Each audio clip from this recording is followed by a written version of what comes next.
Pues venga, una pregunta de Jesús Manuel. Nos comenta Juan, nos pregunta que qué recomendarías a un inventor como él que acaba de empezar. Bien, pues bueno, hemos preparado esta respuesta en 4 puntos, que el primero es la escucha, el segundo es la formación, el segundo es la planificación e improvisación a la vez y el último que es disfrutar. Entonces, en la parte de la escucha hablamos que, bueno, tanto como inventores como personas es importante escuchar, no estar cerrados a escuchar, ya sea las ideas de otras personas o de la gente de fuera, como a escucharse a uno mismo. Como por ejemplo, imaginémonos que nos dicen alguna cosa que tendríamos que cambiar de nuestro invento y demás, no nos lo tomemos como algo negativo, sino que escuchemos y estemos abiertos al cambio. Es decir, que no solamente lo que uno piense va a ser verdad, sino que igual también hay que escuchar las opciones de los demás. Al igual que también hay que tener muy en cuenta lo que uno escucha, lo que uno dice, para también ser fiel a uno mismo y a lo que es la esencia de, pues, por ejemplo, un invento. Si uno mismo empieza a decirse no lo voy a conseguir, escúchate, porque lógicamente con las palabras creamos. Entonces, si no paras de decirte no lo voy a conseguir, no lo conseguirás. Pero si tú a ti mismo te animas, venga, lo voy a conseguir, tus palabras evocan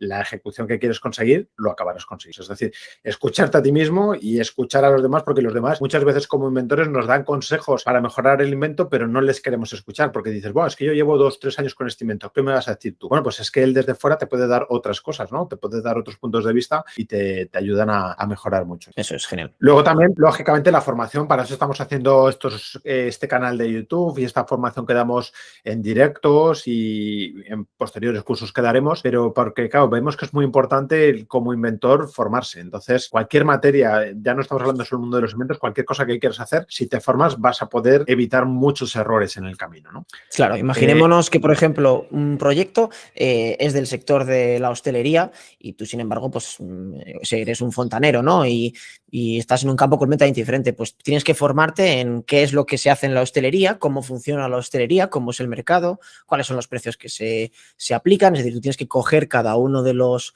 proyectos y ver un poco, informarte acerca de pues, ese punto en concreto, vamos. Por eso, precisamente, los mejores inventos son los que, si, como decías, esa persona es fontanero, pues un invento de fontanería va a ser muy bueno, porque ya tiene esa formación, ha trabajado muchos años de fontanero y entonces los inventos, para un fontanero, el mejor invento es algo de fontanería. Y luego, la planificación y la improvisación. Hablamos de planificación e improvisación, que puede parecer cosas contrarias, pero son cosas muy complementarias, porque cuando quieres coger un camino hay que planificar a dónde quieres llegar, qué quieres hacer, cuál es el objetivo concreto, pero luego el camino te va llevando por diferentes sitios y tienes que ser capaz de improvisar y ser capaz de saberte llevar por tus instintos, ¿no? Y el último punto es eso, disfrutar, ¿no? Es decir, estás en un camino que estás disfrutando, te toca ir improvisando, pero con ese interior tuyo de saber que estás haciendo buena cosa para la sociedad, estás haciendo algo bueno y disfrutar de ese recurso. Muchas veces no es solamente el objetivo de llegar a un punto determinado o a, vamos a decir, imaginémonos rentabilizar nuestro invento o sacarlo al mercado. Si solamente te centras en eso, muchas veces nos ha pasado pues con clientes nuestros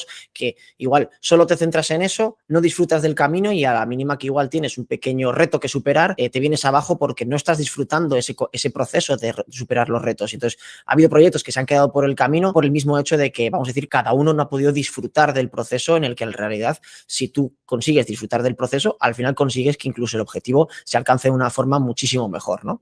Es lo que siempre decimos, al final no es solamente conseguir el objetivo final o conseguir lo que tú quieres, sino disfrutar del proceso que te vas llevando ahí, que incluso te estás aprendiendo con ello y estás formándote, estás creciendo junto con el proceso del invento.